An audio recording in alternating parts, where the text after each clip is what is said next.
бөлігін тоқып бастаймыз. Бірінші қатарды, яғни ауада шіретілеміз.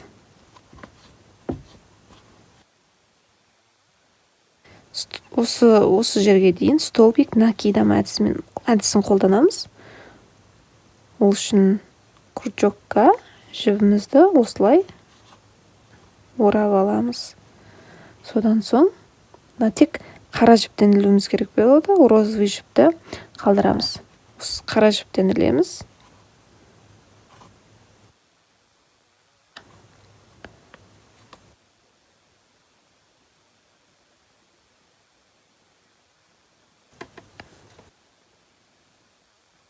Крючокқа жібімізді ораймыз. Міне. Мұқият қараңыздар, мына розовыйдан ілмейміз. Тұр ғой, тек қара жіптерден ілеміз. Сол. Міне.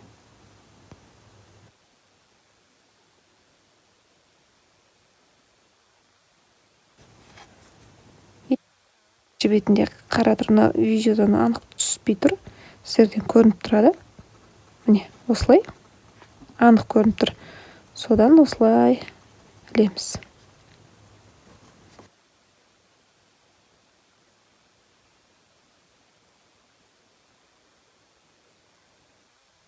Кидам. Дәл жаңағыдай өткізіп алдым.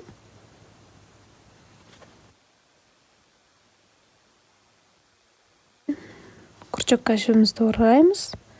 Осылай өткізіп аламыз жіптен. Крючокқа жібімізді ораймыз, шығарамыз. Крючокқа жібімізді ораймыз, ілеміз. Екі жіптен шығарамыз. Тағы да қалған екі жіптен шығарамыз. Крючокқа жібімізді ораймыз. Екі жіптен өткізіп аламыз.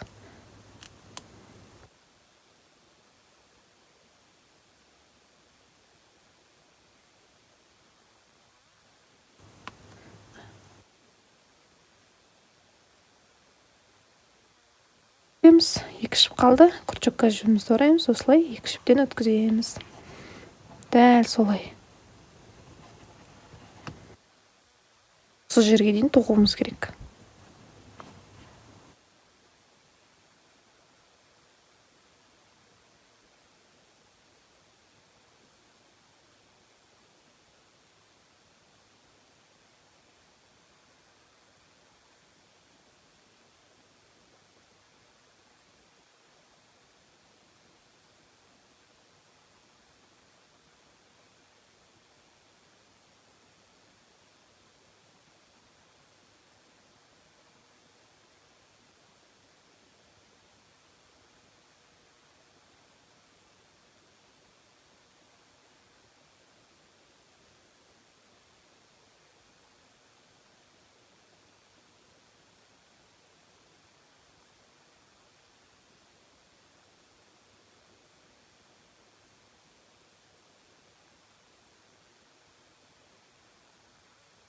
Тоқимыз.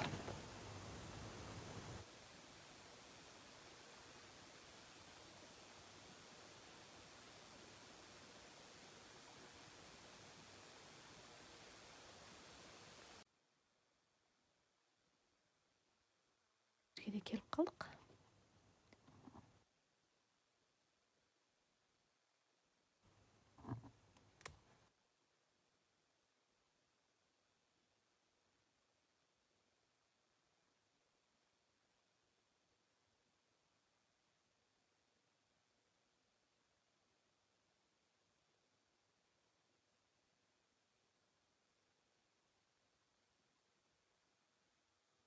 Накидам әдісі осы жерден аяқтаймыз.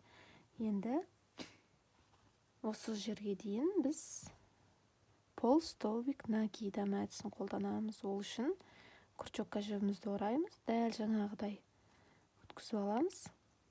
Жібімізден. Міне. Қалды ғой. Жаңа столбик накидам әдісінде екі жіпті өткізіп, екі жіпті және өткізетін ек. Ал полстолбик накидам 3 жіп тұр. Енді крючокқа жібімізді ораймыз. Осы 3 жіптен де шығарып аламыз. Бірдесінен. Дайын полстолбигіміз. дәл солай осы жерге дейін тоқитын боламыз. Өткізіп аламыз. Өткізіп аламыз. Міне 3 жіп пайда болды. Тағы да ораймыз. Осылай өткізіп аламыз. Дәл жаңағыдай қайталанады. Крючокқа жібімізді ораймыз. Осылай өткіземіз. Жіптен крючокқа жібімізді ораймыз. Өткіземіз. Осы қалған 3 жіптен осылай шығарып аламыз. Дәл осылай осы жерге дейін тоқитын боламыз.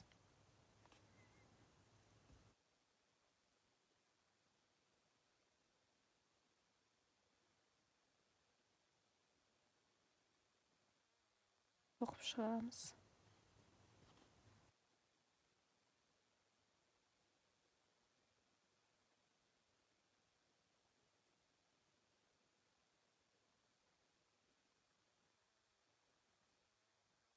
Столбиктер.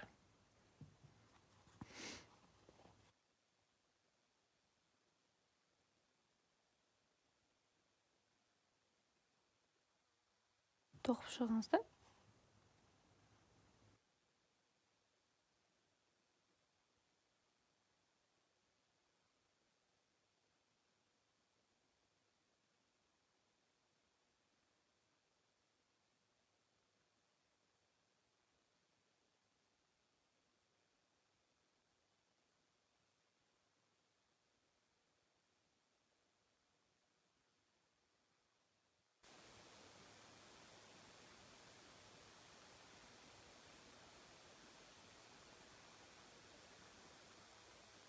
Соңғы накидіміз қалды.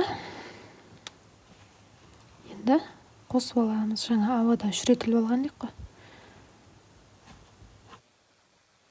Аламыз. Тағы да көрсетіп жіберейін, түсініксіз болса қосуда.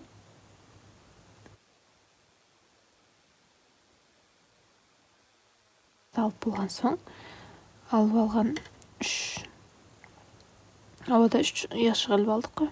3 накид. Соның осылай 3-ші накидімізден, яғни осы жерден осылай крючогымызды кіргізіп аламыз, жібімізді ілеміз, осылай шығарамыз. Дәл осылай. Дайын болды.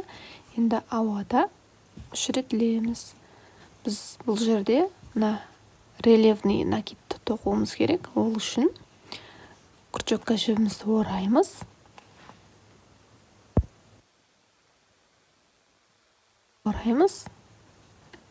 Осылай арасынан өткіземіз. Осылай арасынан өткізіп, құшақтап алған сияқты жібімізді крючокқа ілеміз. Осылай шығарамыз. Крючок 2 жіптен шығарамыз. Енді 2 жіп қалды. Крючокқа жібімізді ораймыз. Осы 2 жіптен шығарамыз. Тағы да крючокқа жібімізді ораймыз. Рельефтің ішкі бөлігінен, жаңағы сыртқы бөлігінен ілгенек, енді ішкі бөлігінен ілеміз. Ол үшін крючокты осылай кіргіземіз. Тағы осылай кіргізіп жібереміз. Крючокқа жібімізді ораймыз, шығарамыз. 3 жіп пайда болды. Енді 4 жіп пайда болды. Крючокқа жібімізді ілдік. Осы екеуінен шығарып аламыз. Тағы да екеуінен шығарып аламыз. Осылай рельефный накидіміз пайда болады. Біреуі сырттан, біреуін іштен, біреуін сырттан, біреуін іштен. Оны осы жерге дейін тоқимыз.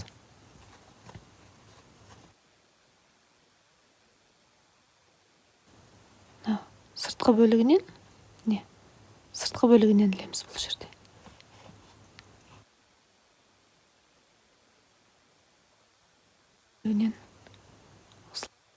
Бұлай кіргізіп жібереміз.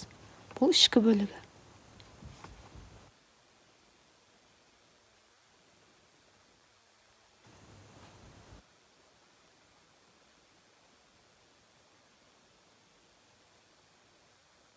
Осылай ілеміз.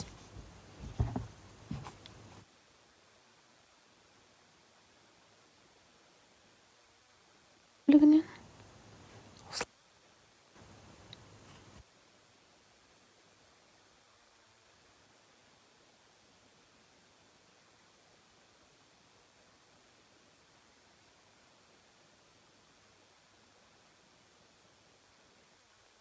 әдісімен алған осы жерге дейін, яғни накидтерімізді, столбик накид әдісімен тоқыған жерімізді осылай рельефный накид алып шығамыз.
Келіп қалдық.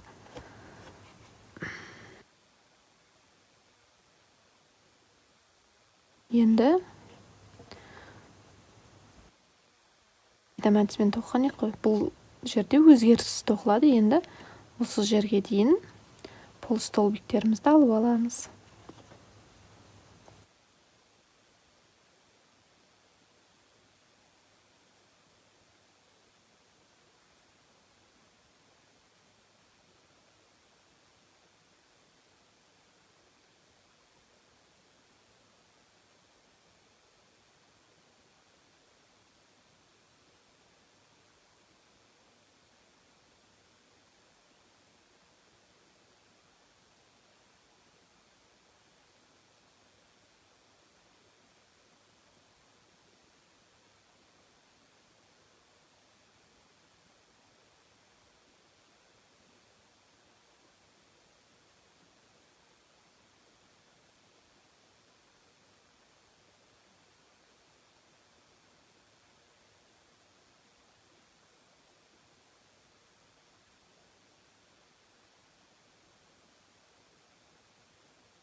Екінші қатарға ұқсас бұл да.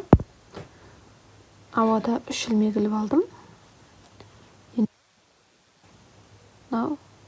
Жаңа кит алдық қой. Дәл солай, осы сыртқа қарап тұрған бөлігінен осылай, сырттан осылай іліп аламыз.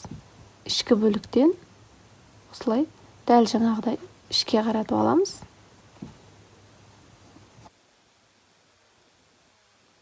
Оңай болады, осылай арасынан өткізіп аласыздар.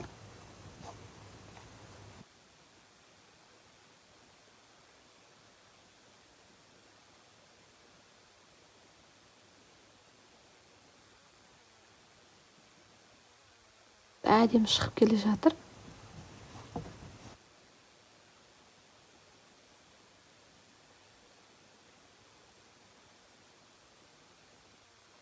Болуы мүмкін, қолдарыңызды сол үшін жаттықтырып алғандарыңыз жақсы.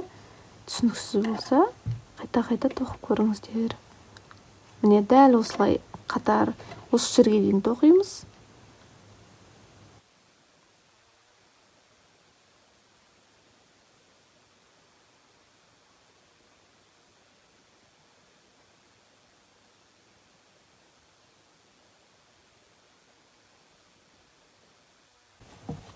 Төртінші, бесінші қатарда дәл осылай тоқылады. Алтыншы қатарда тоқуымызда сәл өзгеріс болады.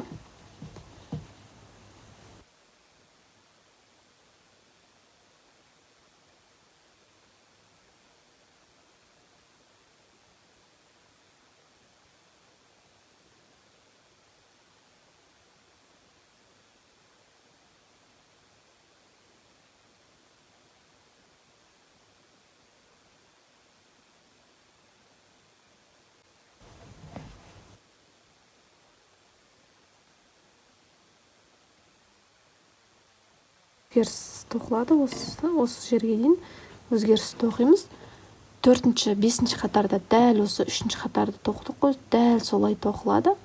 Ал төртінші, бесінші қатарды өз беттеріңізше тоқыңыздар. Алтыншы қатарда кездесеміз. Бесінші қатарымызды тоқып болдық. Енді алтыншы қатарды тоқуға кірісеміз. Алтыншы қатарда сәл өзгеше болады. Басқа қатарларға қарағанда біз бұл жерде осы жерде жаңа рельефный накид тоқып алған жеріміздің тек осы сыртқы бөлігінен алдық қой. Ғана тоқимыз, ал осы ішкі бөлігінен алғанды тоқымайтын боламыз. Солай алдыңғы бөлігі шыға бастайды бізде. Осы ауада 3 рет іліп алдым. Енді тек сыртқы бөлігін ғана ілеміз. Тек осы сыртқы бөліктегі рельефный накидтерімізді ғана тоқимыз.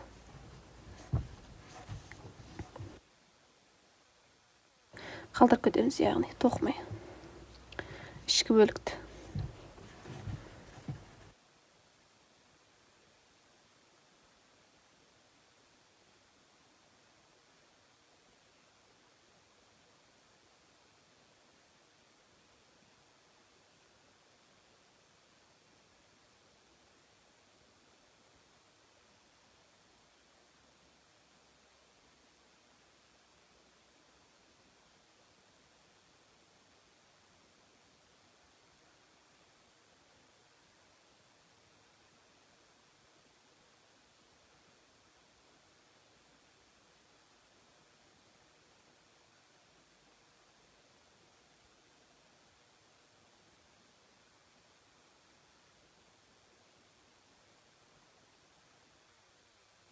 Енді полустолбик накидті осы жерге дейін алып шығамыз.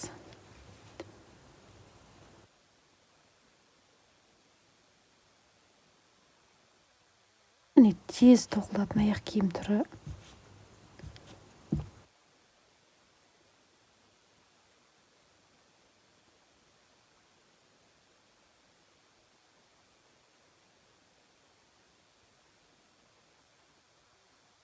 Алып келесіздер. Полустолбик тоқып, тағы да осы жерден тоқуымыз сәл өзгеретін болады.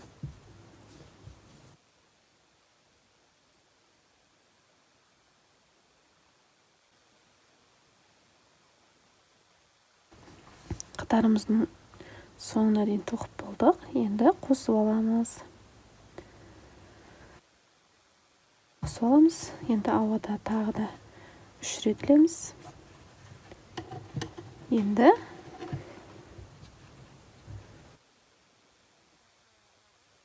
боламыз накидтерімізді. Ол үшін крючогымызға жіпті ораймыз. Осылай алып аламыз. Екеуінен шығарамыз. Жібімізді ораймыз. Енді келесі рельефный накидімізден ілеміз. Осылай 2 жіптен шығарып аламыз. 3 жіп пайда болды. Енді екеуінен шығарамыз. Осылай екеуін қосамыз. Дәл келесілерін дәл солай. Осылай іліп аламыз. Толық аяқтамай келесі накидімізді тоқимыз. Осылай іліп алып 3 жіптен шығарамыз. Екеуден біріктіріп тоқитын боламыз.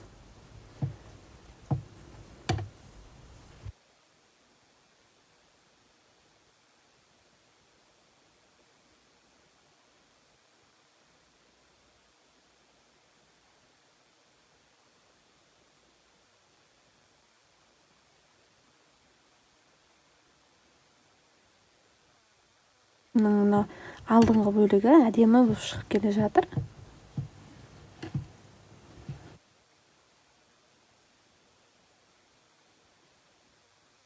Енді мен үшеуін біріктіре салам бұл жерге.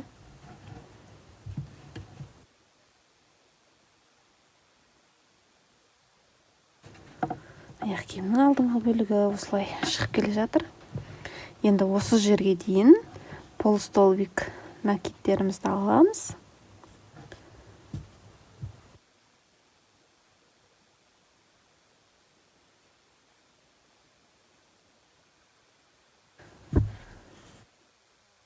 Тоқимыз.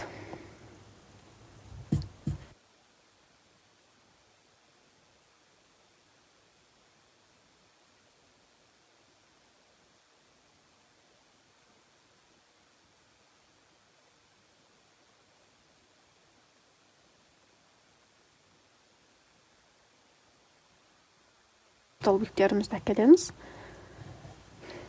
Келесі қатардан осы аяқ киімнің үстіңгі бөлігін тоқитын боламыз. Тез дайын болатын аяқ киім. Және өте әдемі қыздарға.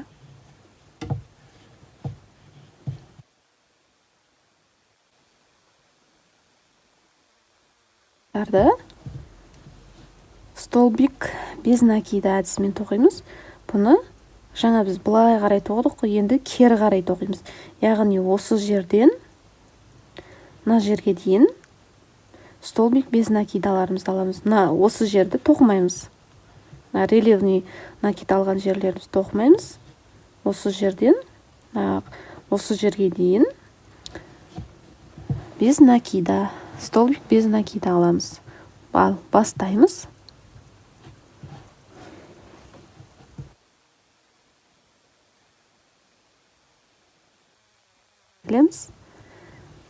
Осылай полстолбик алып алған жеріміздің бәрін столбик без накида әдісімен тоқып шығарамыз.